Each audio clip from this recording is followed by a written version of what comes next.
and the wherewithal and peace, and we don't want to see a return to the troubles, there's probably a 60-40 chance of there being no deal. And for the first couple of weeks, no freight trains through the Euro Channel.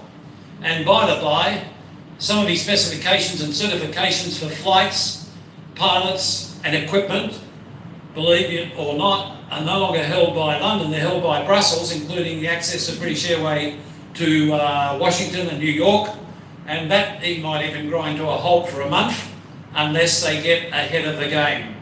So I point out to you, ladies and gentlemen, the world is facing a very difficult March, April in terms of the disruption of that. And the ultimate insult, Big Ben is not going to be ringing in the particular night because Big Ben is under reconstruction. But in any event, it'll be midnight Brussels time. So it'll be 11 p.m. London time that the Great Britain, Wales, Scotland, Northern Ireland fall out of the European Union. Now some of you can say, good thing, and maybe it is for Britain after a few years of downturn and disruption, they will re-emerge from the ashes as a vibrant new country. I hope so. The piece that I don't agree with is that there's some joy for Australia in the European Union falling on its face. There is no joy for Australia that the EU, France and Germany economies most notably, and Italy, were to collapse. That would be a disaster for Australia. We have millions of dollars of exports flowing direct to the European Union. We must hope that peace will remain in Europe. We'll come back to that in terms of World War I in a moment. But I remind you, the first half of next year is going to be very, very critical. Boris Johnson and others may well want their Brexit. They may get it in a form they were not expecting. And I hope that something will be sorted. But when it all happens, as I've said publicly before, there's a chance of a new trade bloc, which would be Singapore, Canada, Australia, New Zealand and the United Kingdom. SCANZUK, there's another acronym for you, Jason. You can put that in your diary. First launched here at Collaroya on this beautiful Friday. Moving on to Tango in trains. I mean, where is that light rail that used to run from Manly Wharf to the shed in Narrabeen all those years ago? How many can remember seeing a tram on Pittwater Road all those years ago? My God, it must have been even years and years ago. One or two. Surely you, Fred Nile, can remember trams running from Manly Wharf? Yep. Indeed. Not for me to pontificate greatly other than to give you two facts. A steel wheel on a steel rail has 1/7 of the friction of a rubber-tired wheel on a bitumen surface. So tonight, Australia's most lucrative freight train, highest yielding profitable freight train, leaves Adelaide with 5,000 tonnes of supermarket goods bound for Katherine and Darwin, the equivalent of 150 B-double trucks on one train, arriving in Darwin 7 a.m. on Monday morning for distribution to the supermarkets of Darwin at the tail end of the dry season. Still a lot of product flowing by rail, rather than 150 drivers bashing their way up the Sturt Highway, Stewart Highway and back each week. The inland freight rail going ahead with this government, it is needed if we're going to decongest much of the eastern seaboard. But here in Sydney, some interesting things happening too, and the pink buses arrive this weekend between Chatswood and Epping. There's a bit of local information for you. But I do say of this peninsula, and I totally disagree with Bronwyn Bishop on these matters, yes, you can lock up the top end of the peninsula, but you've got a problem from Mona Vale to the Spit Bridge and to the new tunnel. You've got a problem from Mona Vale to Manly.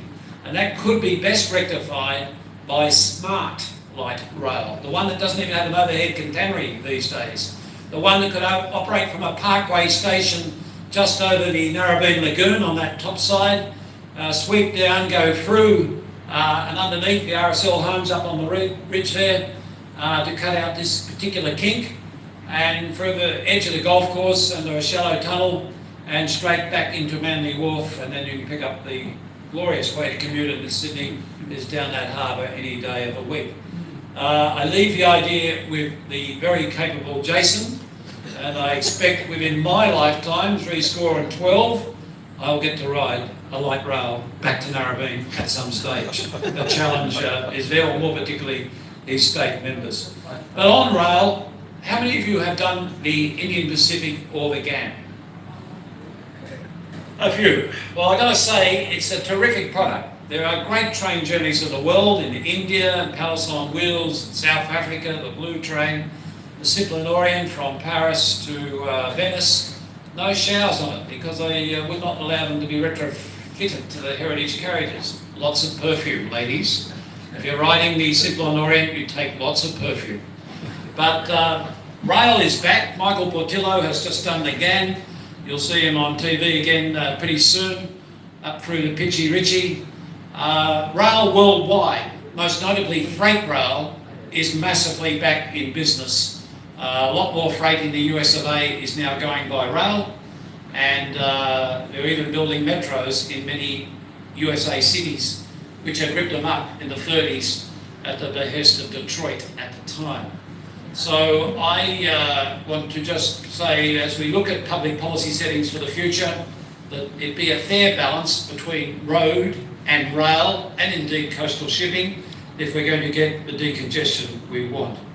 But it is a Friday, it is a day where I'd just like to touch on what happened 100 years ago, because the AIF was in that final few days of fighting. They came out of the front line on the 5th of October 1918.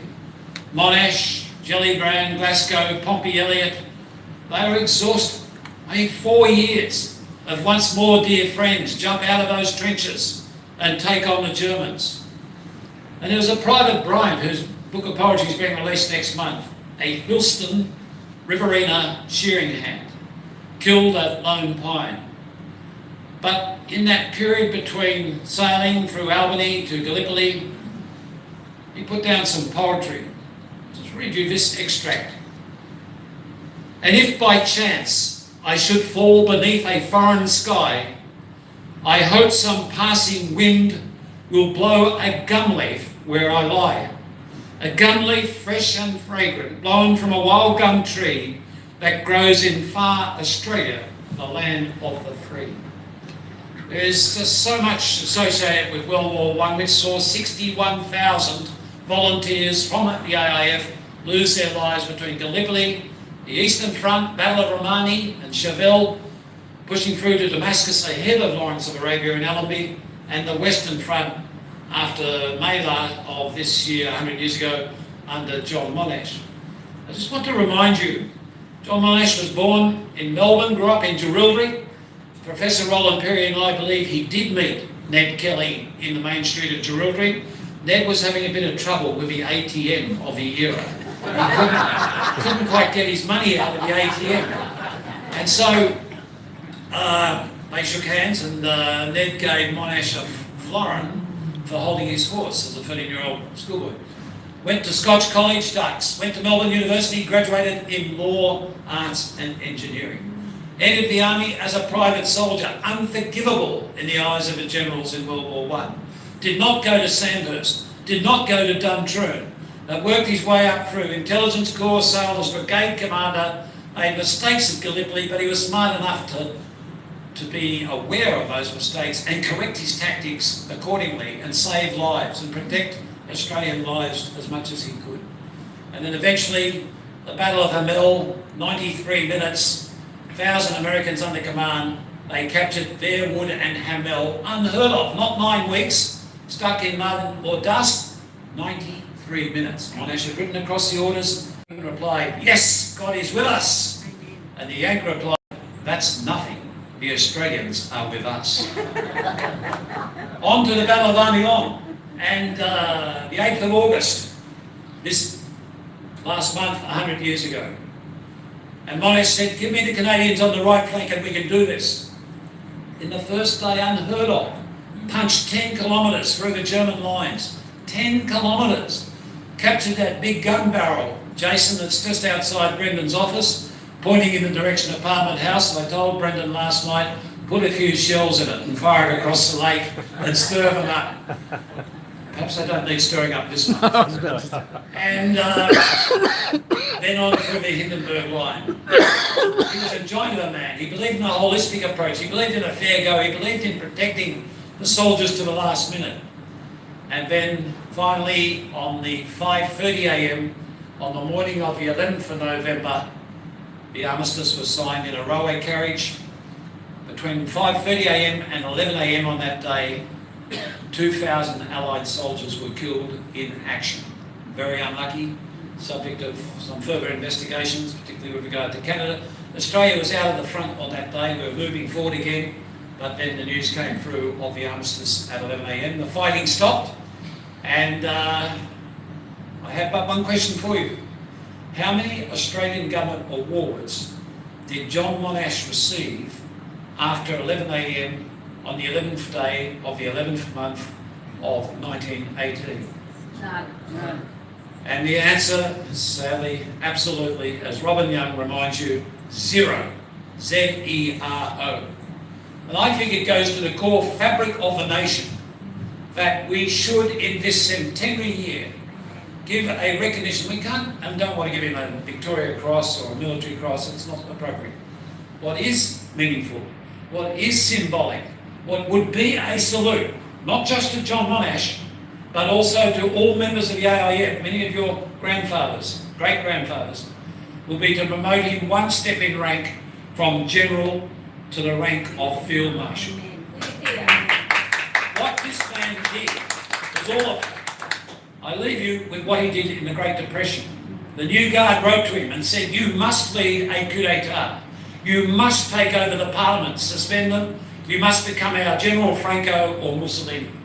Monash wrote back to the New Guard and said, no, I will not commit an act of treachery. I will not commit an act of treason. The best hope, the only hope for Australia is the ballot box and good education. Amen. Shalom. Salem.